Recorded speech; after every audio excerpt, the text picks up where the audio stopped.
What is up, everybody? It is JT Sports. I am back to you guys with another video. I want to talk about Zac Taylor's job security heading into the upcoming 2021 NFL season. He's going into his third year as the head coach of Cincinnati. He has an overall record of 6 wins, 25 losses, and 1 tie. 2019, he went 2-14. Last season, he went 4-11-1. And going into this year, I don't believe at the moment he's on the hot seat. And that may sound crazy to a lot of you Bengals fans watching this, but here's the reason why I don't think he's on the hot seat yet. One, the Bengals are one of the most patient franchises in the NFL. They normally give coaches a good amount of time before they end up deciding to fire them or keep them.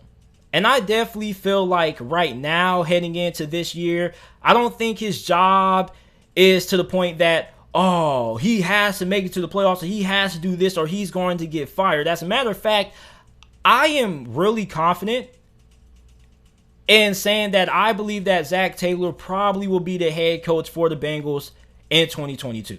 I think that next season, 2022, is going to be the deciding year that's going to determine if Zac Taylor is going to remain the head coach of this organization or if he's going to be in the unemployment line. I think this year expectations for Zac Taylor are probably going to be to try to finish third place in the AFC North, probably trying to dethrone the Pittsburgh Steelers from that spot, which is where everybody expects Pittsburgh to be this year, either third or fourth place. And on top of that, being a competitive football team, winning somewhere between 6 or 7 games.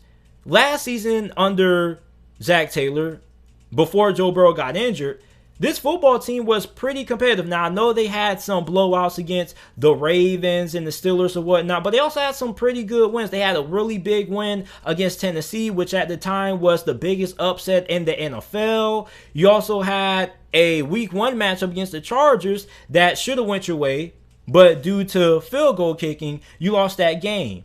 And when you look at the Bengals, 5 out of 11 of their losses last season were decided by 1 possession. They also went 2-6 without Joe Burrow. They beat the Steelers Monday night, and they beat the Houston Texans, which gives me a good amount of confidence in Zac Taylor, because what separates the best coaches from the worst coaches in the NFL are that the great coaches can't win without their starting quarterback. The bad coaches can't win without their starting quarterback.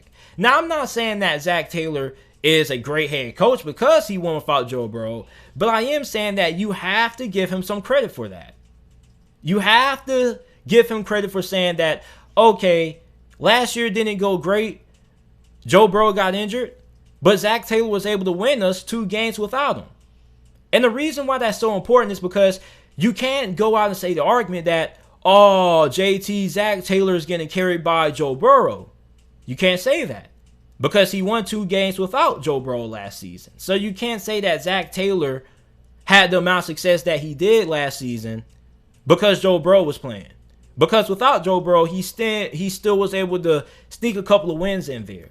Now this year, you have a better team than what you had last year. You bring in Jamar Chase. The offensive line should be slightly improved. The defense should also be pretty improved as well. The Bengals definitely should be really competitive. And as a Bengals fan, you're probably expecting this team to challenge the Steelers for third place in the AFC North, because everybody believes that the Steelers are going to have a down year. Now, if Zac Taylor isn't able to win at least 6 games this year, then we're probably going to end up having a different conversation. And I'm going to revisit this topic because this is a series that isn't going to be a one and done. I'm going to have my additional thoughts about Zac Taylor during the middle of the 2021 NFL season this year. I'm going to come back and do another updated video with my updated thoughts on where I feel like Zac Taylor's job status is. But as of right now, I don't think he's on the hot seat. If I had to rate Zac Taylor's hot seat status right now, 1 through 5, I probably would say a 2. I think the Bengals organization, being as patient as they have been in the past, they're going to be pretty patient with Zac Taylor. And I think that next year is going to be the big year where Zac Taylor has to put it all together and the Bengals have to make it to the playoffs. I don't think the Bengals right now are in a position where Zac Taylor is pretty much playoffs to bust or he gets fired. I think Zac Taylor just needs to have this team being a competitive football team, winning at least 6 games to be able to retain his job. And I strongly believe that he is going to remain the head coach in Cincinnati going into next year, which may sound crazy, but I think that next year the Bengals are probably going to further improve their offensive line. They're probably going to further improve their defense, and they're going to have all the talent available to make a playoff run next season. But I think that this year, the Bengals organization is probably looking for this team to be competitive, winning at least 6 games. And I think that's why Zac Taylor right now isn't on the hot seat. I don't think his hot seat is as high as guys like a Mike Zimmer or maybe a Matt Nagy or Vic Fangio. I think that his expectations aren't all that high.